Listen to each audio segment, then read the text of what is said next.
was one of the greatest seaports of the ancient world, with its beautiful home situated up in the mountain overlooking the water, lined with cobblestone streets that lit up at night. It was the New York City of its day, unrivaled and unmatched by its peers. You cannot touch Ephesus. But it was also a superstitious and idolatrous city. Ephesus has already chosen its god. The people worshiped the goddess Diana. They loved and worshiped this pagan god so much they built a magnificent temple in her honor. The temple of Diana was almost entirely made of marble, so large it took 120 years to make. One of the 7 wonders of the ancient world. The worship of Diana was supreme in Ephesus, and Paul has gone into this idolatrous city to turn it upside down for Jesus Christ. He spends 3 years of his life in the city of Ephesus, day and night, preaching and teaching the gospel with power. His ministry was so successful that folks started an uprising against him. People who were loyal worshipers of Diana have switched their allegiance to Jesus. Attendance at the temple has fallen off. People are no longer buying the shrines and the idols that they used to in honor of Diana. Sales are down. Business is down. Paul has infiltrated their economic systems. In other words, he is messing with their money. And people don't like it when you mess with their money.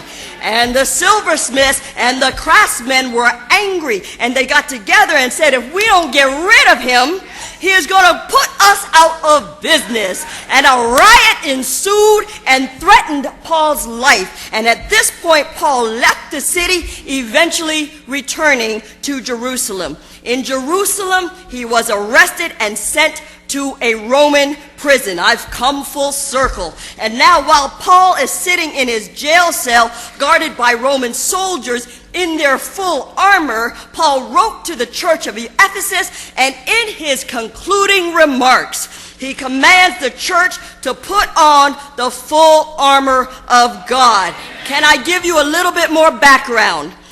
Every day, the Roman soldiers put on their full military honor and trained to use their weapons between the hours of 6 a.m. until midnight. Every day. And Paul uses this imagery to encourage us to take our spiritual life just as seriously as these Roman soldiers took their military life. Thus, he commands us to put on the full armor of God, and he breaks down a spiritual armor by which we can fortify ourselves against the schemes and the attacks of the enemy. Why did he do that? Because there was and continues to be warfare raging right now between the armies of God and the armies of Satan. And he made it very clear that no tangible weapons could be effectively employed to win this fight. For the weapons of our warfare are not carnal, but are mighty in God for the pulling down of strongholds. And Paul gives us the tools to fight and specifies for us exactly how we must fortify ourselves against the attacks of the enemy. And although this war takes place in the spiritual realm, the natural realm is most certainly affected. Spiritual battles can manifest itself in our daily lives through financial pressures, through family discords, through temptations to sin.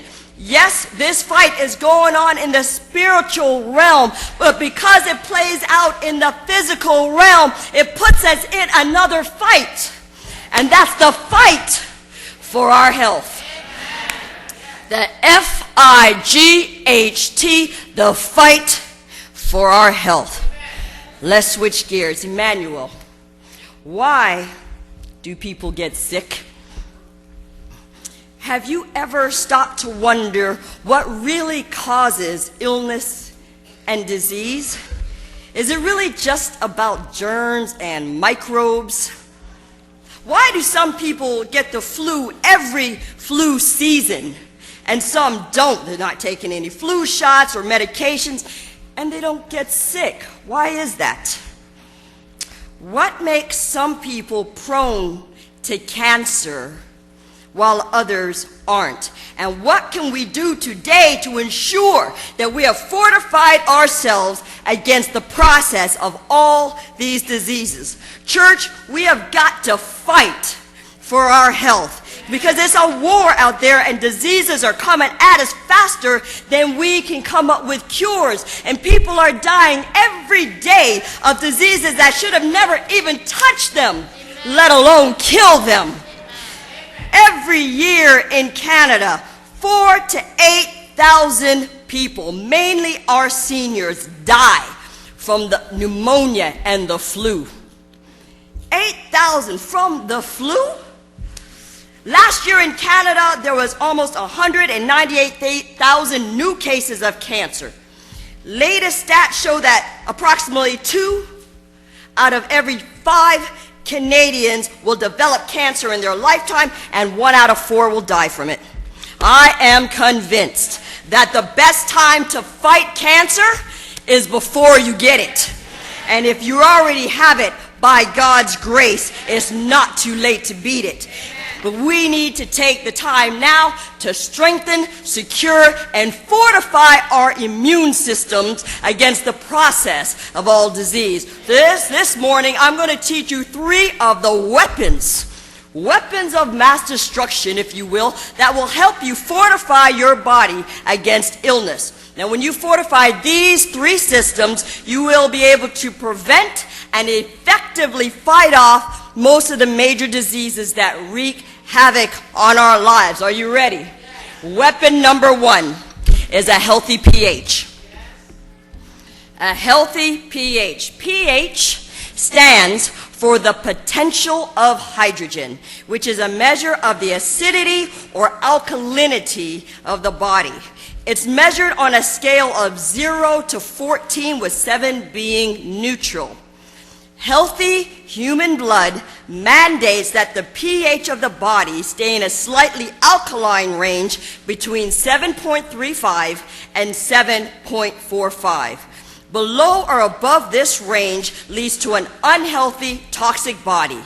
An unhealthy, toxic body leads to symptoms, sickness, and illness. In fact, studies have shown that pH imbalances can be correlated to most health diseases, including heart disease, arthritis, all forms of cancer, diabetes, osteoporosis, Alzheimer's.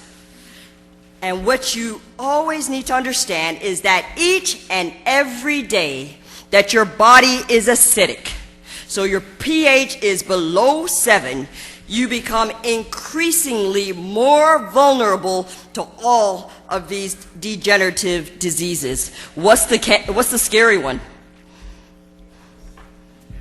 Cancer. Let's talk about cancer. A very small percentage of cells in everyone turns cancerous. It's not a big deal. The healthy body can get rid of those cells before they do harm. It is only when more cancer cells are created faster than the body can get rid of them that we have a problem. When the pH of the body is low, the cells become toxic and our immune systems become compromised and is unable to kill cancer cells as fast as they multiply. The key to preventing cancer is to change your internal environment into one in which cancer cannot thrive, survive, or replicate. And cancer cannot survive in a well-oxygenated environment. Dr. Otto Warburg, MD, was awarded not 1, but 2 Nobel Prizes In his work, he was able to prove that cancer is caused by a lack of oxygen in our cells. He stated that the cause of cancer is no longer a mystery. We know it occurs whenever any cell is denied 60% of its oxygen requirement. Additionally, he was clear that there was a direct relationship between pH levels of the body and oxygen.